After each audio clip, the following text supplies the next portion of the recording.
நம்முடைய தமிழக அறநிலைத்துறை அமைச்சரான ரமேஷ் அவர்கள் இன்னைக்கு திடீர்னு பழனிமலை முருகன் கோவிலுக்கு விஜயம் தந்து அங்கு சில ஆய்வுகளை மேற்கொண்டிருக்காரு. அதுக்கு முன்னாடி வந்துட்டு பழனி மற்றும் கொடைக்கானல் அந்த மலை கோவிலுக்கு செல்லக்கூடிய வழியில சுமார் 53 லட்சம் ரூபாய் செலவில் அமைக்கப்பட்டுள்ள அலங்கார தோரண வாயில்களை வந்துக்கிட்டு திறந்து வைத்துட்டு அப்படியே வந்து கோயிலுக்கு போயிருக்காரு. அப்போ கோயிலுக்கு போறப்ப வந்துக்கிட்டு அந்த கோயிலுக்கு பக்கத்துல கோயிலுக்கு சொந்தமான ஒரு 58 ஏக்கர் நிலப்பரப்பு இருக்கு. அந்த நிலப்பரப்புல தான் அந்த கோயிலுக்கு வரக்கூடிய பழனிமலை கோயிலுக்கு வரக்கூடிய பக்தர்களுடைய 2 வீலர்ஸ் அண்ட் 4 வீலர்ஸ் இருசக்கர வாகனம் மற்றும் 4 சக்கர வாகனங்களுடைய பார்க்கிங் வந்து அங்க இருக்கு.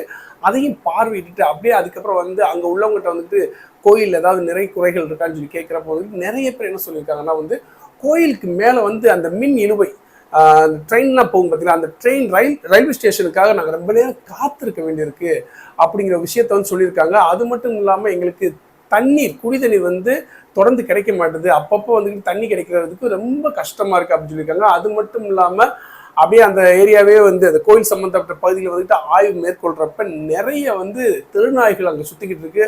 அதை பார்த்த அமைச்சர் ரமேஷ் அவர்கள் ரொம்பவே டென்ஷன் ஆகி போய் அங்கே உள்ள அதிகாரிகளிருந்து டென்ஷனாக கேள்வி கேட்டு அவங்களும் பதில் சொல்ல முடியாமல் ரொம்பவே விழி பிதுங்கி போய் நின்னாங்களாம். அதற்கப்புறம் அங்கே உள்ள குடி தண்ணீர் இருக்கு இல்லையா, அதை போய் வந்துட்டு செக் பண்ணிட்டு அந்த குடி தண்ணீரில் எந்த அளவுக்கு உப்போட தன்மை இருக்கு அப்படிங்கிற விஷயத்தையும் வந்துட்டு மனுஷன் பார்த்துருக்காரு. பார்த்துட்டு அப்படியே சுற்றி பார்க்குறப்போ அங்கே அந்த கோயிலோட கட்டடங்கள் கட்டக்கூடிய வேலைக்காக கொட்டப்பட்ட மண் கற்கள்னு அங்கே சதுரி கிடக்கிறத பார்த்து மனுஷன் டென்ஷன் ஆகி போய் இதெல்லாம் பார்க்க மாட்டீங்களா, இதெல்லாம் சரி செய்ய மாட்டீங்களா அப்படிங்கிற ஒரு விஷயத்தையும் அதிகாரிகள் முன்னாடி வந்துட்டு ரொம்ப டென்ஷனாக பேசிட்டு இனிமேல் கவலைப்படாதீங்க, கோயிலுக்கு தேவையான அத்தனை வசதிகளும் உங்களுக்கு செய்து தரப்படும், நீங்கள் சொன்ன குறைகள் எல்லாம் தீர்த்து வைக்கப்படும் அப்படிங்கிற ஒரு ப்ராமிஸ் பண்ணிட்டு அறநிலைத்துறை அமைச்சர் வந்து அங்கேருந்து கிளம்பி வந்திருக்காரு. அறநிலைத்துறை அமைச்சர் ரமேஷ் அவர்கள் அங்கேருந்து கிளம்பி வந்திருக்காரு.